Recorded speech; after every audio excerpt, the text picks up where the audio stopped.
मित्र, यह संयोग नहीं कि तुम यहां हो। कुछ समय निकालो, शायद आज तुम्हें जीवन का एक महत्वपूर्ण उत्तर मिल जाए। क्या तुम यह कथा सुनोगे? तो मित्र, कहानी शुरू ऐसे होती है कि बहुत समय पहले की बात है। एक महान योद्धा था, विक्रम। उसकी तलवार की धार जितनी तेज थी, उसका स्वभाव उतना ही उग्र।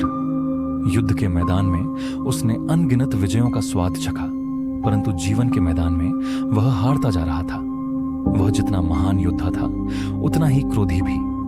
जब भी उसे गुस्सा आता, वह अपने आसपास के लोगों पर अपना आक्रोश निकालता, कभी सेवकों पर, कभी मित्रों पर, तो कभी अपने ही परिवार पर।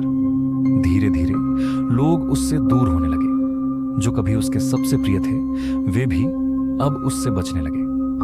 एक दिन जब उसके अपने ही उसे अकेला छोड़ने लगे, विक्रम ज्ञानवान संत के पास पहुंचा। उसके मन में मिश्रित भावनाएं थीं, दर्द, क्रोध और अकेलेपन का एहसास। उसने संत से कहा, मैं एक महान योद्धा हूं, फिर भी मेरे अपने मुझसे दूर जा रहे हैं। मैं सबको बचाता हूं, पर कोई मेरे पास नहीं रहना चाहता। क्यों गुरुदेव? संत ने उसे देखा और धीमे से मुस्कुराए। क्योंकि तुमने सबसे कठिन युद्ध अब तक लड़ा ही नहीं, विक्रम। विक्रम चौंका। कौन सा युद्ध गुरुदेव? संत ने अपनी लकड़ी जमीन पर टेका और बोले, अपने भीतर का युद्ध, क्रोध और अहंकार का युद्ध। तुमने संसार को जीतने का प्रयास किया, परंतु स्वयं को नहीं। संत ने शांत स्वर में कहा, जिस दिन तुम अपने क्रोध पर विजय पालोगे, उस दिन ही तुम सच्चे योद्धा कहलाओगे। विक्रम को यह बात समझ नहीं आई, परंतु कुछ समय बाद उसे परखने का अवसर मिला। एक दिन यात्रा के दौरान एक अजनबी उससे टकरा गया और अपशब्द कहने लगा। विक्रम का हाथ तलवार की मूठ पर गया, आंखों में क्रोध जल उठा। परंतु तभी संत की बात याद आई, जिस दिन तुम अपने क्रोध पर विजय पालोगे। उसने गहरी सांस ली, अपनी आंखें बंद की और शांत रहा।